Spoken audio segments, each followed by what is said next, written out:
मेरठ कांड के बाद एक नया और एक ताज़ा मामला उत्तर प्रदेश के एक शहर मुजफ्फरनगर से निकलकर सामने आया है। दरअसल यहाँ पर पति पत्नी के रिश्तों को शर्मसार कर देने वाला एक सनसनीखेज मामला जब निकलकर सामने आया तो सभी हैरान और परेशान हो गए। दरअसल 2 साल पहले शादी के बंधन में बंधे हुए पति और पत्नी के बीच में पनप रहे अविश्वास और शक ने नव दंपत्ति के जीवन में जहर घोल दिया। आरोप है कि भेद खुल जाने के बाद पत्नी ने अपने पति को कॉफी में जहर मिलाकर पिला दिया और उसके बाद उसकी जान लेने की कोशिश की। मामला तब बिगड़ गया जब जहर पीने के बाद कॉफी पीने से पति की हालत खराब होने लगी और तत्काल उसे मेरठ के एक हॉस्पिटल में भर्ती करवाया गया। दरअसल अब यहाँ पर पति अपनी जिंदगी और मौत के बीच में जंग लड़ रहा है, जूझ रहा है। इस पूरे मामले में पीड़ित पक्ष ने पुलिस में अपनी बहू के खिलाफ पति को जान से मारने की नीयत से कॉफी में जहर मिलाकर पिलाने की शिकायत दर्ज करवाई है। दरअसल पूरा मामला मुजफ्फरनगर के कोतवाली खतौली क्षेत्र के गांव भगेला का है।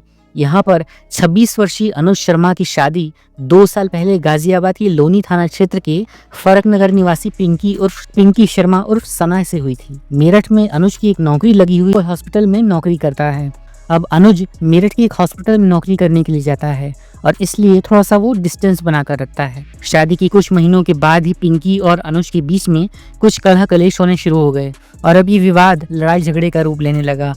पिंकी का लगातार मोबाइल पर किसी अन्य लड़के से बातचीत करना अनुज और पिंकी के बीच में मारपीट और झगड़े और कलह कलेश का एक बहुत बड़ा मामला बन गया। इसके बाद आए दिन पिंकी और अनुज के बीच में मारपीट होने लगी। आलम तो ये है कि पिंकी अनुज के ऊपर हाथ उठा देती थी। धीरे धीरे जब ये बात आगे बढ़ने लगती है तो पूरा मामला बढ़ते बढ़ते पुलिस तक पहुंचता है। इसके बाद पिंकी ने अपने पति के खिलाफ गाजियाबाद के एक थाने में मारपीट का मुकदमा दर्ज करवा दिया। लेकिन इसके बाद दोनों पति पत्नी अनुज और पिंकी को गाजियाबाद के एक महिला थाने में काउंसलिंग करवाई।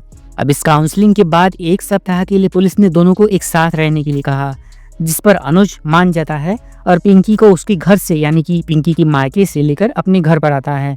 अब इसके बाद दोनों के बीच में अक्सर लड़ाई झगड़े होना शुरू हो जाते हैं। अब वहीं अनुज की बड़ी बहन मीनाक्षी की माने तो पिंकी का शादी से पहले ही किसी और लड़के के साथ अफेयर चल रहा था। शादी के बाद अक्सर पिंकी मोबाइल पर उसी लड़के से मैसेंजर और वीडियो कॉल पर बात करती थी, जो मेरे भाई को यानी कि अनुज को पसंद नहीं था। मेरे भाई अनुज ने कई बार पिंकी को समझाने की कोशिश की, लेकिन जब भी मेरा भाई नौकरी पर जाता था तो उसके बाद पिंकी घर पर अकेली रहकर उस लड़के से घंटों घंटों फ़ोन पर बात करती थी। एक दिन मेरे भाई ने पिंकी के हाथों से मोबाइल छीन लिया और उस लड़के से उसकी बात को और उसके मैसेजेस को और साथ साथ उस लड़के की फ़ोटो को भी देख लिया, जिस लड़के से पिंकी का अफेयर लगातार जारी था। बस इसके बाद युवक की बहन ने बताया कि वो कोई और नहीं बल्कि पिंकी के ताऊ की लड़की का लड़का था, यानी कि रिश्ते में पिंकी का भांजा लगता था। जब इस तरीके से एक भांजे के साथ ही पिंकी का रिलेशनशिप सामने आता है तो परिवार में हड़कंप मच जाता है।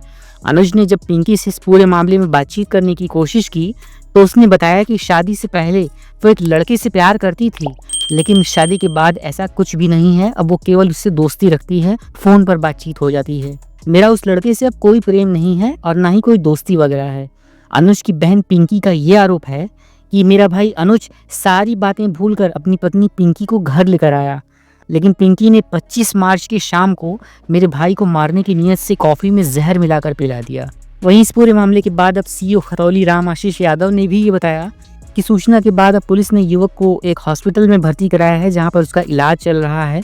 वहीं पीड़ित के परिजनों की तहरीर पर महिला के खिलाफ एक केस दर्ज किया गया है। वहीं अभी हाल ही का ताज़ा मामला निकलकर जब सामने आया था, इसमें मेरठ में एक मुस्कान नाम की एक महिला ने अपने प्रेमी साहिल शुक्ला के साथ मिलकर अपने ही पति सौरभ की दर्दनाक हत्या कर दी थी और उसे ड्रम में पैक कर दिया था।